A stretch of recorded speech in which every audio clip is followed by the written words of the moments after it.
నమస్తే.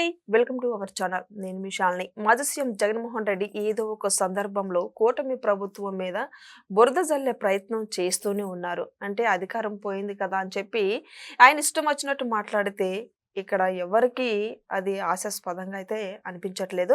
అయితే ఆయన అన్న మాటల్లో రూపాయికి ఇడ్లీ వస్తదో రాదో తెలీదు కానీ తండ్రి కొడుకులు ఇద్దరైతే స్థలాలు కొనటం, భూములు కొనటం అనేది ఆయన వ్యాఖ్యలను అసలు ఎలా చూడాలి తెలుసుకోబోయింది. స్టూడియోలో ఉన్నారు పొలిటికల్ అనలిస్ట్ శ్రీలీల గారు ఉన్నారు. వారిని అడిగే కొన్ని విషయాలు మనం తెలుసుకుందాం. నమస్కారం మేడం. నమస్తే. మేడం, మాజీ సీఎం జగన్మోహన్ రెడ్డి అధికారంలో ఉన్నప్పుడు ఆయన ప్రజలకి చేసింది ఏమీ లేదు, పరిపాలన చేసింది ఏం లేదు ఏపీ రాష్ట్ర ప్రజలకి. అయితే ఇప్పుడు కూటమి ప్రభుత్వం మీద ప్రతి ఒక్కటి బురద ప్రయత్నాలే చేస్తున్నారు. దీని మీద మీ స్పందన ఏంటి మేడం? జగన్మోహన్ రెడ్డి గారు నిన్న రాయలసీమలో ఈ మధ్య ఉప ఎన్నికలు జరిగినాయి. మున్సిపాలిటీకి ఎంపీటీసీకి సంబంధించినవి. వాళ్ళకు సంబంధించిన కొంతమంది ప్రజా ప్రతినిధులతోటి తాడేపల్లి ప్యాలెస్ లో మీటింగ్ అయితే నిర్వహించారు. దానిలో మాట్లాడుతూ ఆయన చేసిన కొన్ని వ్యాఖ్యలు ఎలా ఉన్నాయి అంటే, నిజంగా ప్రతి ఒక్కరు కూడా అవునా నిజమా ఇలా కూడా మాట్లాడొచ్చా అంటే దెయ్యాలు వేదాలు వల్లిస్తున్నట్లుగా వీళ్ళు చెప్పే మాటలన్నీ ఎలా ఉంటాయి అంటే, ఊరు పేరు లేని ఊర్సా కంపెనీ అని, రూపాయికి 99 పైసలకే భూములు కట్టపెట్టారు, రూపాయికి ఇడ్లీ వస్తుందో రాదో కూడా తెలియదు, కానీ వీళ్ళైతే 99 పైసలకే 3,000 కోట్ల రూపాయల భూముల్ని కట్టబెట్టారు. ఏ విధంగా కట్టబెట్టారు, ఎలా కట్టబెట్టారు, ఎందుకు కట్టబెట్టారు, మరి జగన్మోహన్ రెడ్డి గారు ఆన్సర్ చేయగలుగుతారా? వాటికి కట్టబెట్టారు అన్నారు, బాగుంది, ఎందుకు ఏమిటి అక్కడ ఏం జరగబోతుందనే తెలియాలి ఫస్ట్. ఆ క్వశ్చన్ ఒకసారి అతను వేసే ముందు తను క్వశ్చన్ చేసుకున్నట్టయితే బాగుండేది, ఏం జరిగింది అక్కడని. వీళ్ళకి కంపెనీలను ఎలా తీసుకురావాలో తెలియదు. వీళ్ళకి తెలిసింది ఏంటంటే, ఏదైనా కంపెనీలకు సంబంధించిన వాళ్ళు డీల్ కోసం వచ్చేటప్పుడు వాళ్ళ ఎయిర్పోర్ట్లోనే బెదిరించి, ఇదిగో మేము ఎవరికైతే మీరు డీల్ కుదుర్చుకోవాలో వాళ్ళతో మాత్రమే కుదుర్చుకోవాలి అని చెప్పేసి వాళ్ళని అక్కడే బెదిరిస్తే అక్కడి నుంచి అక్కడే వాళ్ళు వచ్చిన ఫ్లైట్లోనే వెనక్కి వెళ్ళిన పరిస్థితి. మరి వీళ్ళకేం తెలుస్తుంది కంపెనీల గురించి? అదేవిధంగా ఈ రోజున ఉర్సా కంపెనీ గురించి మాట్లాడుతున్నారు ఆయన. మరి దాంతో కూటమి ప్రభుత్వం చేసుకున్న ఒప్పందం ఏంటి అంటే, మీరు 2.5 సంవత్సరాల లోపు ఇక్కడ ఎటువంటిదైనా సరే కంపెనీ నిర్వహించకపోయినా మా ఆంధ్రప్రదేశ్ పౌరులు ఎవరైతే ఉన్నారో వాళ్ళందరికీ కూడా యువతకి 12,000 ఉద్యోగాలు వాళ్ళకి కల్పించాలి. కేవలం దీని మీద మాత్రమే మీతో ఈ అగ్రిమెంట్ రాసుకుంటున్నాము, అందుకే ఈ భూములు మీకు లీజుకి ఇచ్చి దీంట్లో ఉండటానికి ఏర్పాట్లు చేస్తున్నాం అని చెప్పేసి వాళ్ళు చెప్పారు. మరి ఏదైనా సరే ఒక సంస్థ మన దగ్గరికి రావాలంటే మనం వాళ్ళకి ఏదో ఒక విధమైన భరోసా కల్పించాలి. అప్పుడే వాళ్ళు ఇక్కడికి రావడానికి మొగ్గు చూపుతారు. వచ్చిన తర్వాత దాన్ని ఎలా మనం ఇంకా పలు విధాలుగా వ్యాప్తి చెందించుకోవాలి, అదేవిధంగా దాంతో యువతకి ఏ విధమైన సంబంధించిన ఉద్యోగాలన్నీ కూడా మనం తీసుకోవాలి అనే ఆలోచన చేయాలి. అవన్నీ మర్చిపోయి జగన్మోహన్ రెడ్డి గారు మాట్లాడే మాటలు ఎలా ఉంటాయి అంటే, అతను ఎస్టాబ్లిష్ చేసిందంతా ఏంటంటే, రాష్ట్రంలో దోచుకో, దాచుకో, పంచుకో, లేకపోతే మూటలు అందని వాళ్ళు మొన్నొచ్చి ఏ విధంగానైతే వాళ్ళల్లో వాళ్ళకి గొడవలు వచ్చి ఏ విధంగా గొడవ పడుతున్నారో ఆ విధంగా చేయటం. ఏ విధమైన సహాయ సహకారాలు అందించారు 2019 నుంచి 24 వరకు జగన్మోహన్ రెడ్డి గారు? ఒకసారి వెనక్కి తిరిగి చూసుకోండి. ఈ రోజున పోలీసులు కూడా జైల్లో ఖైదీలుగా మారి ఎంత ఘోరమైన పరిస్థితికి దిగజారిపోయారు. వాళ్ళని ఎందుకు మీరు ఈ విధంగా దిగజార్చారు? ఎమ్మెల్యేలు, ఎంపీలు, మరి ఒకరా ఇద్దరు చూసుకుంటే మండల అధ్యక్షుల దగ్గర నుంచి వీళ్ళ వైఎస్ఆర్సీపీ పార్టీ అధికార ప్రతినిధుల దగ్గర నుంచి ప్రతి ఒక్కరు కూడా ఎవ్వరు కూడా మేము దేనికి తీసుకోమని చెప్పేసి ప్రతి ఊర్లో కూడా భూ కబ్జాలు, ఎక్కడ చూసుకున్నా భూదందాలు. మరి ఎవరైతే పెద్దిరెడ్డి రామచంద్రారెడ్డి ఉన్నాడో ఏం చేశాడు అతనంటే, అడవి మొత్తాన్ని ఆక్రమించేసి దాదాపుగా 100 ఎకరాల్లో అతను పెద్ద ప్యాలెస్ కట్టుకొని దానికి ఒక రోడ్డు వేసుకొని, అది కూడా ఎవరి నిధులంటే ప్రజల సంక్షేమ పథకాల్లో నిధులు. ఈయన చెప్తున్నాడు, ఎవరినైనా సరే సంక్షేమ పథకాలు అమలు చేయకపోతే తోలు తీస్తామనే హక్కు వైఎస్ఆర్సీపీ పార్టీకి మాత్రమే ఉందంట. మరి ఎక్కడి నుంచి వచ్చింది వీళ్ళకి హక్కు? మరి ఏ విధమైన హక్కులుండి ఈ రోజున మాట్లాడుతున్నారు? ప్రజల గురించి మాట్లాడటానికి మీకు ఏ రోజు ఏ విధమైన హక్కు ప్రజలు కల్పించలేదు. ప్రజలు ఈ రోజున మీరు మీ పరిపాలన వద్దు, మీరు ఈ విధమైన బూతులు మాట్లాడటం, లేకపోతే కొట్టడం, అదేవిధంగా ఎవరైనా సరే క్వశ్చన్ చేస్తే వాళ్ళని నెట్ట నిలువున డాక్టర్ ఎవరైతే సుధాకర్ గారిని చూసామో ఆ విధంగా వాళ్లే పిచ్చోళ్లుగా మారిపోయి చివరికి సూసైడ్ చేసుకునే పరిస్థితికి దిగజార్చారు వీళ్ళు. మరి డాక్టర్ అనితారాణి, మరి ఆవిడ్ని ఏ విధంగా ఇబ్బంది పెట్టారు? అప్పట్లో అక్కడ మరి ఒక డిప్యూటీ సీఎం అయిన నారాయణ స్వామి, అదేవిధంగా ఆయనే ఐటీ మినిస్టర్, మరి అట్లాంటి ఆయన నియోజకవర్గంలోనే ఇవన్నీ జరిగినాయి.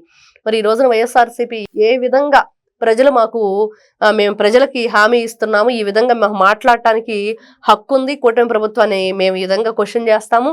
మరి ఈ రోజున కూటమి ప్రభుత్వాన్ని కూడా కూలగొట్టే విధంగా ఉన్నారు ప్రజలు ఈ రోజున కూటమి ప్రభుత్వం మీద ఆగ్రహం వ్యక్తం చేస్తున్నారని చెప్పి మాట్లాడుతున్నారు. పదే పదే అంటే ప్రజల్లో లేనిదని వీళ్ళు క్రియేట్ చేస్తున్నారు.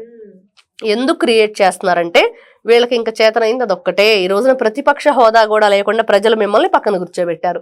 మరి ఎందుకు కూర్చోబెట్టారంటే ఆ ప్రజల గురించి మీరేమీ ఆలోచించలేదు. ఒక డిఎస్సి ఉందా, ఎవరికైనా ఒక యువతకి ఉద్యోగం ఉందా, ఒక కంపెనీ ఉందా, ఏదీ లేదు. మీరు లేపాక్షి భూముల గురించి, బ్రాహ్మణి భూముల గురించి, గాలి జనార్దన్ రెడ్డి గారికి ఏదైతే ఎయిర్పోర్ట్ సంబంధించిన భూములన్నీ కట్టబెట్టారో కొన్ని వేల లక్షల కోట్ల రూపాయలవి. మరి ఎన్ని వేల కోట్ల రూపాయలు, మీరు ఎన్ని లక్షల కోట్ల రూపాయలు అప్పులు చేశారు రాష్ట్రానికి. వెళ్తూ 12 లక్షల కోట్ల రూపాయలు అప్పులు రాష్ట్రంలో చేశారు. మరి సంక్షేమ పథకాల కింద మీరు ఏదైతే నిధులు మంజూరు చేశారో అవన్నీ కూడా పక్కదారి పట్టించి ఎమ్మెల్యేలు, ఎంపీలు ఏ విధంగా వాళ్ళు శుభ్రంగా వాళ్ళ జేబుల్లో వేసుకున్నారు. ఈ విధమైన వైఖరి, వీళ్ళ పరిపాలన చూసే ప్రజలు ఇట్లాంటి రాక్షస కాండ మరి 2019 నుంచి 24 వరకు. సరే, కరోనా టైంలో ఏం చేశాడు? మరి కరోనా పారాసెటమాల్ వేసుకుని బ్లీచింగ్ పౌడర్ జల్లుకుంటే అదే పోయింది. సహజీవనం చేయాలి కరోనా. తను మాట్లాడిన గొప్ప మాజీ ముఖ్యమంత్రి ఎవరైతే ఉన్నారో జగన్మోహన్ రెడ్డి గారు పదే కూటమి ప్రభుత్వం గురించి అలానే ఇతనికి వైజాగ్ మీద విపరీతమైన కక్ష సాధింపు చర్య ఒకటే. మరి స్టీల్ ప్లాంట్ ఏదైతే ఉందో దాన్ని అక్రమంగా దాన్ని అక్కడ లేకుండా చేద్దాం అనుకున్నాడు. మరి అదే విధంగా చూస్తే ఒక ప్యాలెస్ అయితే పెద్ద ఒక భవనాన్ని కట్టాడు, ఇంద్రభవనాన్ని. అక్కడ మరి ఎందుకు కట్టాడు? అక్కడ ఉన్న ఆ కొండనంతా కూడా గుండు చేసేసి మరి ఈ విధంగా అతను చేసినవన్నీ కూడా ఎలా ఉన్నాయి అంటే రాష్ట్ర ప్రజలకు కాదు, తన కుటుంబాన్ని తను బాగు చేసుకోవటం కోసం, తన జేబులు నింపుకోవటం కోసం, అదే విధంగా ఎమ్మెల్యేలతోటి, ఎంపీలతోటి కలిసి వీళ్ళంతా కూడా కొంతమంది దొంగలు వీళ్ళతో చేరారు. దొంగలు కలిసి ఊళ్ళు పంచుకున్నట్లుగా రాష్ట్రాన్ని వీళ్ళు ముక్కలు చేసి పంచుకున్నారు. మరి అమరావతి రైతుల విషయంలో కూడా అదే చేశారు. 3 ముక్కలాటాడి వాళ్ళు 1500 రోజుల పైనే ఉద్యమం చేశారు. ఎంత భయంకరమైన సిచ్యువేషన్ వీళ్ళు క్రియేట్ చేశారు. మరి పోలీసులు బూటు కాళ్ళతో తన్నిచ్చారు వాళ్ళని. వీళ్ళు అసలు రైతులే కాదు రౌడీలు అని అన్నారు. ఒకటా రెండా? ఈ విధంగా చెప్పుకుంటూ పోతే జగన్మోహన్ రెడ్డి గారు దేనికి మీరు అసలు ఈ రోజున కూటమి ప్రభుత్వాన్ని ప్రశ్నించే హక్కే మీకు లేదని ఖచ్చితంగా చెప్పారు. ఈ రోజున అమ్మఒడి లేదంటారు, సంక్షేమ పథకాలు లేవంటాడు జగన్మోహన్ రెడ్డి. వీటిని ఎలా చూడాలి మేడం? అమ్మఒడి, జగన్మోహన్ రెడ్డి గారు అమ్మఒడి ఏ విధంగా ఇచ్చాడు అని అంటే, ఆ రోజున ఇంట్లో ఎంతమంది పిల్లలు ఉంటే అంతమంది పిల్లలకు అమ్మఒడి వస్తుందని. తర్వాత వాళ్ళు అధికారంలోకి వచ్చారు, ఏం చేశారు? అమ్మఒడి అనేది ఒక పిల్లకు మాత్రమే వచ్చింది, 2 పిల్లలకు కాదన్నారు. ఆ రోజు కూడా ప్రజలు ఏం మాట్లాడలేదు. తర్వాత అసలు గవర్నమెంట్ స్కూల్స్ అన్ని తీసేశాడు. ఆ రోజు కూడా పిల్లలందరూ కూడా గవర్నమెంట్ స్కూల్స్ తీసేసి చాలా ఇబ్బంది పడ్డారు. వాళ్ళంతా కూడా ప్రైవేట్ స్కూల్స్కి వెళ్ళిపోయారు. వాళ్ళందరూ కూడా అమ్మఒడి కట్ అయిపోయింది. మరి అదే విధంగా కరెంటు బిల్లులు ఛార్జీలు పెంచేసి ఈ రోజున అది కూడా ప్రభుత్వం మీద రుద్దుతున్నాడు.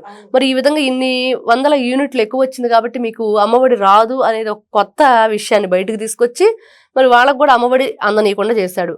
మరి ఈ విధంగా ప్రతి ఒక్కటి అమ్మఒడి కానీ, లేకపోతే ఈ రోజున మద్యం చూసాం మనం. మరి విపరీతమైన రేట్లు పెంచేసి మరి ఆ మద్యాన్ని కూడా మరి కల్తీ మద్యాన్ని ప్రజలకు అందించి వాళ్ళ ఆరోగ్యాలతోటి వాళ్ళ జీవితాలతోటి చెలగాటాలాడిన జగన్మోహన్ రెడ్డి గారు ఏ విధంగా ఈ రోజున ప్రజల గురించి, ప్రజల పక్షాన మాట్లాడే హక్కు ఉంది? ఖచ్చితంగా జగన్మోహన్ రెడ్డి గారికి లేనే లేదు. దయచేసి మీరు ప్రతి ఒక్కటి కూడా ఒకసారి ఆలోచించండి వెనక్కి తిరిగి. మీరు ఏం చేశారు 2019 నుంచి 24 వరకు అంటే చేసింది ఏదీ లేదు రాష్ట్రానికి. ఈ రోజున ఒక బిగ్ బాస్ గా తాడేపల్లి ప్యాలెస్సే ఇదిగా మీరు అక్కడ కూర్చొని చేసిందంతా ఏం చేశారంటే, అతను కూర్చుంటే పక్కన ఎవరు కూడా కూర్చోకూడదు, అతను కనీసం వెన్ను కూడా చూపకూడదు, తిరిగి క్వశ్చన్ చేయకూడదు, సాష్టాంగ నమస్కారం చేయాలి. ఈ రోజున అందరూ చెప్తున్నారు బయటకు వచ్చి, అతను కనిపించగానే సాష్టాంగ నమస్కారం చేయాలంట. మరి అతను ఆ రోజున చంద్రబాబు నాయుడు గారిని తిడితేనే మీకు పదవి, వాళ్ళని బూతులు తిడితేనే పదవి అని చెప్పేసి చెప్పిన ఘనుడు జగన్మోహన్ రెడ్డి గారు. అట్లాంటి జగన్మోహన్ రెడ్డి గారు ఈ రోజున నిజంగా ఇట్లాంటి మాటలన్నీ మాట్లాడుతుంటే కూడా ప్రతి ఒక్కరూ నవ్వుకుంటున్నారు. సంక్షేమ పథకాలు ఒకటే ధ్యేయంగా మీరు చేశారు ఆ రోజున. కానీ ఆ సంక్షేమ పథకాలు ఎక్కడి నుంచి తీసుకొచ్చి ఇచ్చారు, ఎంతమందికి ఇచ్చారు, ఎలా ఇచ్చారు, దాంట్లో కూడా ఎన్ని విధాలుగా చేశారు. మరి వాళ్ళు చూస్తే పెన్షన్లు అన్నారు, దాన్ని ఏ విధంగా చేశాడు? మరి 1000 రూపాయలు పెంచుతానని చెప్పేసి ఆ 4 సంవత్సరాలు 5 సంవత్సరాల వరకు పెంచుకుంటూనే ఉన్నాడు, 250 అని. మరి ఇట్లాంటి వ్యక్తులు ఈ రోజున ఇట్లాంటి మాటలు మాట్లాడుతుంటే హాస్యాస్పదంగా మరి చాలా ప్రజలందరూ కూడా ఇది జగన్మోహన్ రెడ్డి గారి స్క్రిప్ట్ అని చెప్పి కాసేపు నవ్వుకుంటున్నారు. జగన్మోహన్ రెడ్డి స్క్రిప్ట్ ఎక్కడ మాట్లాడినా సరే 3 సంవత్సరాలు మనం కళ్ళు మూసుకుంటే తర్వాత మనమే సీఎం, మనమే అధికారంలోకి వస్తాం, మనం అప్పుడు చూపిస్తాం అనని ఆయన వ్యాఖ్యలు. నిజంగా కళ్ళు మూసుకొని లేచేటప్పటికి సీఎం గా ఉంటారో లేదో తెలియదు కానీ కటకటాలు అయితే లెక్క పెడతారు అనేది ఈ రోజున అందరూ అనుకుంటున్న విషయం. ఖచ్చితంగా మీరు కళ్ళు మూసుకొని లేసే పాటికి ఆయన కళ్ళు మూసుకుంటూ కలగంటాడు ప్రమాణ స్వీకారం చేస్తున్నట్లుగా, కానీ అది ప్రమాణ స్వీకారం కాదు, కోర్టుల భగవద్గీత మీద ప్రమాణం. ఇదైతే ఖచ్చితంగా చెప్పుకోవచ్చు. Thank you madam. నమస్తే.